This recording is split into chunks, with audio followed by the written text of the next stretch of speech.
Franck Ferrand raconte sur Radio Classique.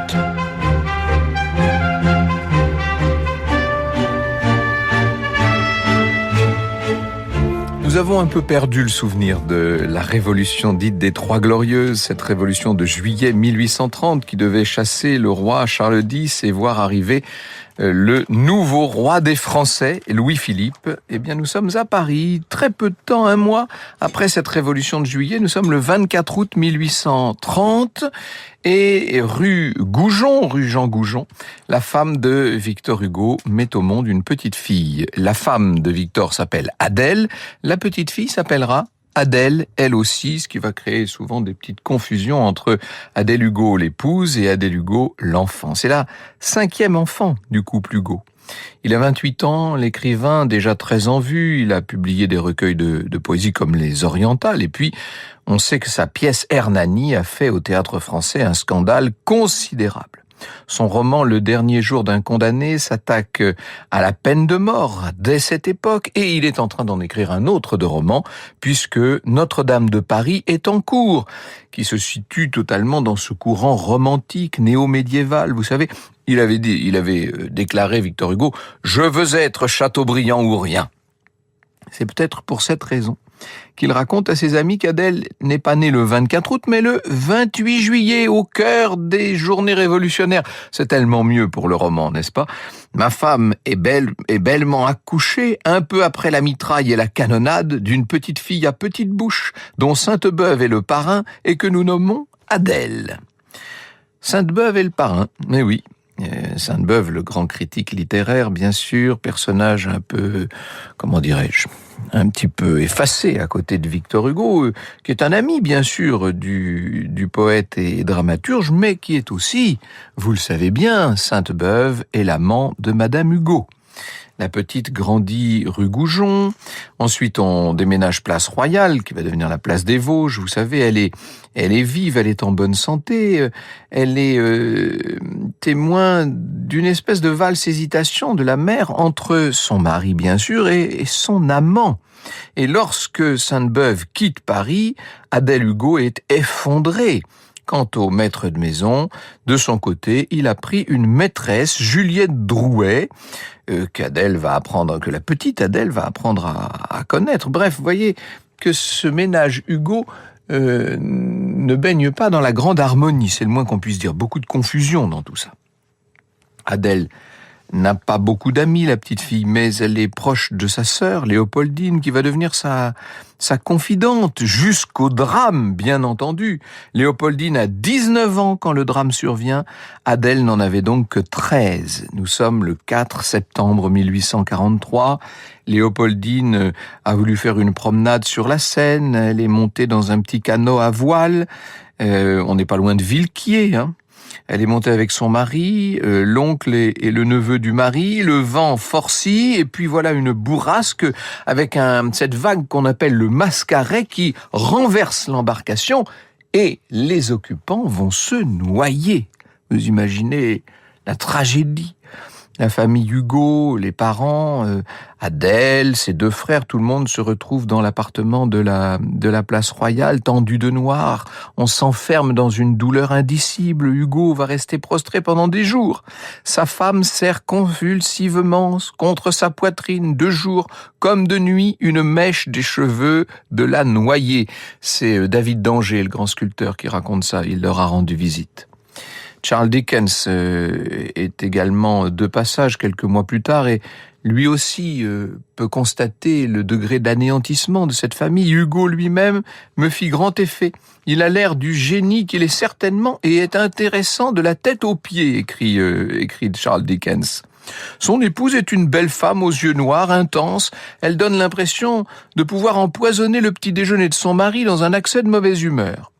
Il y a aussi une fille de 15 ou 16 ans, copie conforme de la mère, avec des yeux identiques et à peine un voile sur la poitrine. Si elle portait un corset, je la soupçonnerais d'y cacher un poignard bien effilé. C'est ce qui s'appelle un visiteur bienveillant, hein. Monsieur Dickens.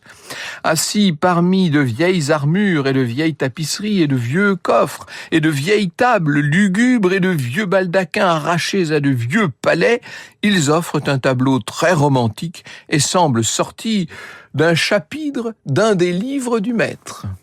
Franck Ferrand sur Radio Classique. Adèle vit donc maintenant seule entre ses parents. Alors que fait-on quand on est une jeune fille de cette bonne société de la période de la monarchie de Juillet?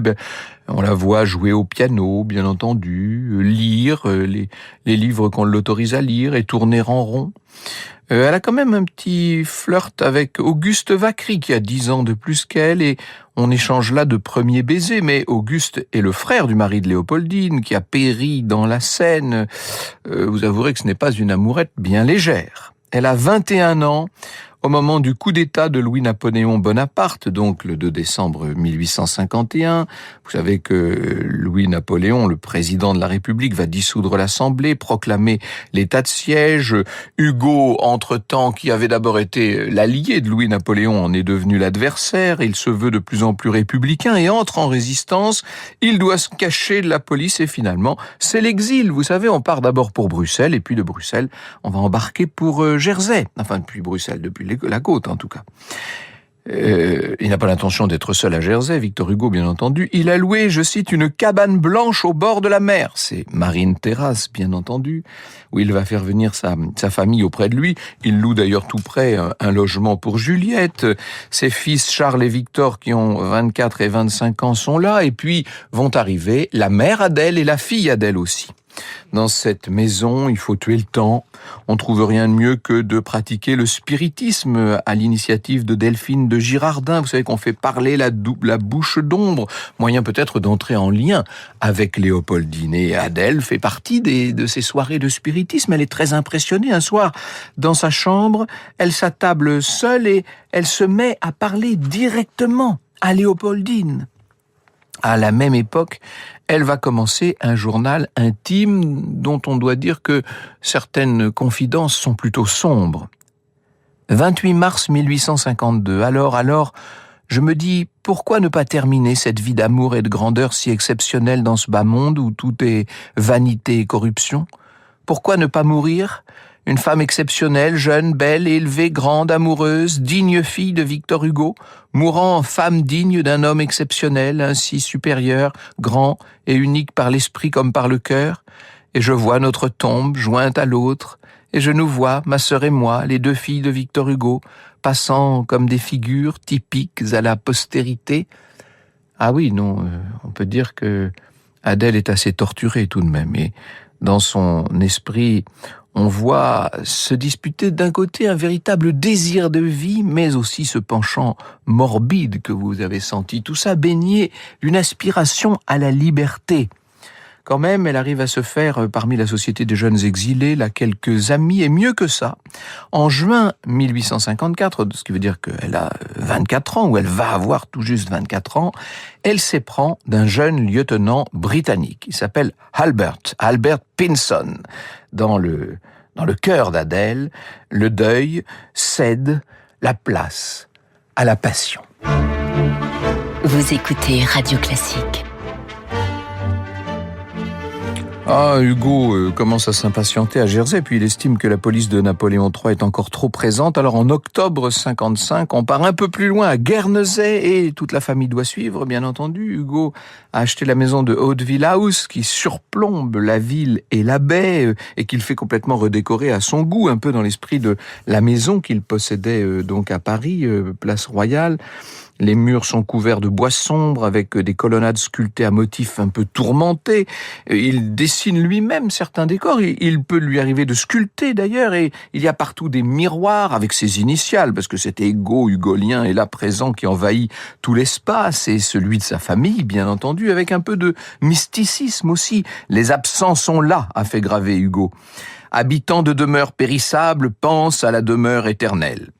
Il impose à tous les membres de la famille un rythme qui est le sien. On se lève à 6 heures, on se couche à 10. Et si quelqu'un reste éveillé après l'extinction des feux, il est exaspéré, Victor Hugo. C'est ce qu'on pourrait appeler un tyran domestique, disons les choses. Adèle a perdu ses quelques amis de Jersey, et puis surtout, elle a perdu son beau lieutenant anglais.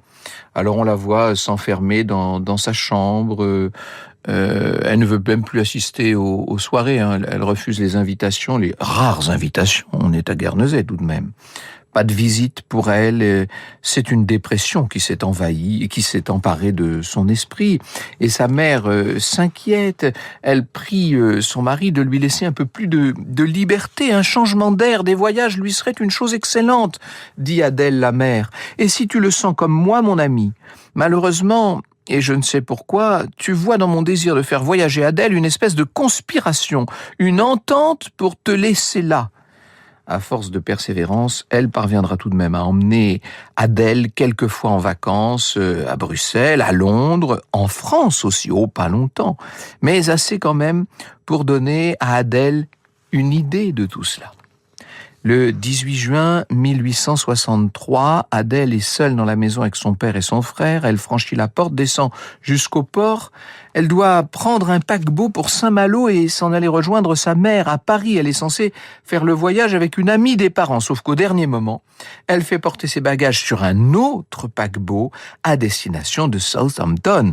Elle s'embarque et la voilà qui vogue non pas vers la France, mais dans la direction opposée. La voilà partie pour l'Angleterre. Elle a réussi à berner tout le monde. Et ça n'est pas sa destination, Southampton. C'est pas, en tout cas pas sa destination finale, puisque sitôt arrivée, elle reprend un autre paquebot, et celui-là, direction New York. Et quand elle est à New York, elle part pour la Nouvelle-Écosse, au Canada, à Halifax. Mais vous me direz, mais que va-t-elle faire là-bas ? Vous l'imaginez, elle s'en va rejoindre son officier anglais, son Albert Pinson, en poste à Halifax. Elle veut l'épouser, le Pinson. Voilà la raison de cette espèce de voyage. Et Victor Hugo est furieux, vous l'imaginez, vexé d'avoir été dupé. Il a l'impression d'avoir été délaissé, d'avoir été abandonné par sa fille. Il écrit à sa femme, inadmissible, inexplicable, écrit-il, inouï. La famille assez vite découvre qu'Adèle a traversé l'Atlantique par amour pour Albert Pinson, mais on peut dire que c'est quand même assez cruel ça pour Victor Hugo qui prétendait tout régenter. Il est mis devant le fait accompli. Il va lui falloir couvrir les frais du voyage de sa fille et consentir même au mariage avec ce mauvais petit soudard anglais, comme il appelle Pinson. Mais il pressent quelque chose.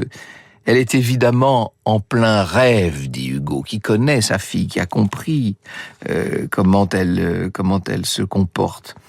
Dans Les Hugo, qui était paru chez Grasset en 2016, Henri Gourdin nous raconte l'arrivée d'Adèle au Canada. La jeune femme qui descend du paquebot et se fait conduire à l'hôtel le plus élégant de la ville se présente sous le nom de Miss Lewley. Le lendemain, Albert Pinson, en franchissant comme chaque soir les portes de sa caserne, tomba nez à nez avec la silhouette inoubliable et le visage toujours fermé d'Adèle Hugo. Il consentit à lui parler, mais ce fut pour lui répéter qu'il ne l'aimait pas, que ce voyage était une folie, que le mieux pour elle serait de reprendre le bateau et d'aller retrouver son père. Toute chose qu'Adèle n'entendit pas, ne voulut pas entendre. Vous imaginez le vertige de cette jeune femme devant le refus de son amant de l'épouser. Elle se ressaisit, elle s'organise, elle va essayer de se loger dans une petite chambre sans cheminée. N'oubliez pas qu'on est à Halifax.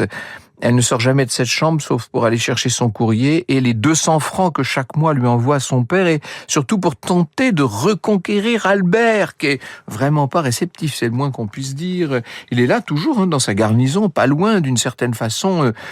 Elle fait l'apprentissage un peu d'une forme d'autonomie, avec beaucoup de déprime au milieu de cette solitude. Après 3 ans ainsi, on est en 1866, un nouveau changement, puisque Pinson est muté dans les Antilles à la Barbade, et bien sûr que l'amoureuse décide de le suivre à condition qu'on puisse payer le voyage. Adèle prend sa plus belle plume et elle écrit à son frère François pour annoncer aux Hugo qu'elle compte leur rendre visite et qu'elle a besoin d'argent. Évidemment, Victor Hugo envoie un mandat et sitôt l'argent en poche, Adèle détourne cet argent bien sûr. Avec l'argent, elle achète un billet pour la Barbade. Et la voilà maintenant aux Caraïbes en plein soleil. Alors là, c'est différent. Elle s'acclimate assez bien. Elle va reprendre cette routine un peu oisive à laquelle elle a fini par s'habituer, et elle retrouve bien sûr son lieutenant anglais qu'elle poursuit de ses assiduités, qui est de plus en plus distant à son égard. On peut le comprendre, vous me direz. Il fait mine maintenant de l'ignorer, comme si elle n'existait pas, et elle réécrit à sa famille qui lui répond. Ils ne viennent pas la voir. Hugo ne permet pas qu'on aille voir sa fille. Il parle maintenant d'elle comme d'une folle perdue dans un désordre d'esprit absolu, dit-il. Sa ténacité fait partie de sa maladie. Il a bien compris, Victor Hugo. Le 27 août 68, la mère d'Adèle meurt d'apoplexie et Adèle, évidemment, va en recevoir une meilleure rente. Mais pour autant, elle ne fait pas le voyage. Elle ne sera pas auprès des siens dans ce moment de deuil. Hugo écrit à son fils « Il me tarde d'avoir la réponse de notre pauvre égarée. Qu'elle revienne et en même temps mon cœur s'épanouira, mes bras s'ouvriront. » Ah, c'est difficile de comprendre Victor Hugo dans cette histoire. Il est à la fois partagé entre son amour paternel et son désarroi qui tient Adèle à distance. Vous me direz, elle s'y tient bien toute seule. Elle va pas si mal si on regarde bien. En 69, une nouvelle est sur le point de la terrasser puisqu'elle apprend que Albert a quitté la Barbade, qu'il est rentré en Angleterre. Non, c'est même pire que ça. Albert Pinson s'est marié. Franck Ferrand sur Radio Classique. Cette annonce du mariage de celui qu'elle adore, qu'elle adule, va rendre évidemment Adèle Hugo complètement désespérée. En plus, il a épousé une Miss Rodberg. Qui est cette Miss Rodberg? Et ça se passe là-bas en Angleterre. C'est tout l'univers mental déjà fragile d'Adèle qui maintenant vacille. Son père, son frère l'enjoignent de rentrer et Pinson lui-même lui dit qu'il faut revenir. Il est très imprudent de votre part de rester dans le climat malsain où un séjour prolongé est sûr d'avoir des suites fort graves, écrit-il. Adèle adresse des promesses, comme d'habitude, mais elle reste sur son île. Pendant ce temps, la France va connaître de nouveaux bouleversements, puisque c'est la chute du Second Empire. Vous savez, le désastre de Sedan, la République s'installe. Hugo peut quitter Guernesey pour rentrer en héros à Paris. Il va défendre la réhabilitation par la suite des communards et la suppression de la peine de mort. Enfin, tout de même, pendant la Commune de Paris, il s'est absenté de la capitale et s'est montré très dur contre cette révolution. Un matin de janvier 72, François Hugo, le frère, reçoit de la Barbade une lettre. Charles, entre parenthèses, a disparu pendant ce temps-là. Donc François reçoit une lettre alarmante d'une certaine Madame Bas. En substance, elle écrit « Je m'occupe depuis de longues années de la pauvre femme nommée Adèle Pinson. Depuis que son mari l'a abandonnée, elle vit dans le plus grand désarroi. » Et évidemment, le désarroi, il s'étend à toute la famille Hugo. François transmet la lettre à son père, Victor, qui prend la décision de tout entreprendre cette fois pour faire rentrer Adèle en France. Il répond à Madame Bas, la supplie de lui amener sa fille et lui promet une bonne récompense en échange. Et Madame Bas va réussir, on ne sait trop comment, à convaincre Adèle. Les voilà qui prennent des billets et s'embarquent sur un transatlantique pour Saint-Nazaire. Franck Ferrand sur Radio Classique. Elles arrivent en plein hiver, ce 12 février 1872 à 4 heures du matin, chez un ami des Hugo, le docteur Alix, rue de Rivoli. C'est en tout cas ce qu'a voulu l'écrivain qui ne voulait pas avoir sa fille chez elle. Dans son agenda, Victor Hugo note « 12 février, le docteur Alix vient me rendre compte de son état, ma pauvre chère enfant. 13 février, à 5 heures, je suis allé chez Alix. Elle m'a reconnu, je l'ai embrassée. Je lui ai dit tous les mots de tendresse et d'espérance. Elle est très calme et semble par instants endormie. 14 février, tristesse profonde. 15 février, le docteur Alix est venu. Il s'est concerté et entendu avec le docteur Axenfeld pour le transfèrement de la pauvre enfant dans une maison de santé, la meilleure possible. 3 jours après son arrivée, Victor Hugo fait donc interner Adèle dans une maison de santé pour femmes. La maison de santé en question se trouve à l'est de Paris, à Saint-Mandé, 106 Grande Rue à Saint-Mandé. Elle a 42 ans, Adèle Hugo. Alors au début, Victor vient beaucoup voir sa fille et puis les visites s'espacent de plus en plus. Elle lit, elle jardine, elle joue du piano. Ça va durer comme ça pendant des mois et des années, et 10 ans et 20 ans. On n'a pas retrouvé ses bulletins de santé, mais tous les visiteurs la trouvent en bonne santé physique et morale, en pleine possession de ses facultés intellectuelles. Mais alors, Victor Hugo meurt en 1885. Ensuite, c'est Auguste Vacquerie qui va exercer la tutelle. Auguste Vacquerie, vous vous rappelez, ça a été son premier prétendant à Paris, juste avant l'exil. C'est lui qui l'a fait transférer dans une autre maison de santé où elle occupe toute une aile avec ses domestiques. C'est le château de Suresnes. Elle y mourra au château de Suresnes à l'âge de 84 ans en 1915. Elle aura ainsi été internée et totalement oubliée du public, disons-le, pendant 42 ans, jusqu'à la publication de son journal en 1968. C'est ce journal, bien sûr, qui inspirera François Truffaut et qui lui donnera tellement l'envie de réaliser l'histoire d'Adèle H, si merveilleusement interprétée par Isabelle Adjani. Vous écoutez Radio Classique.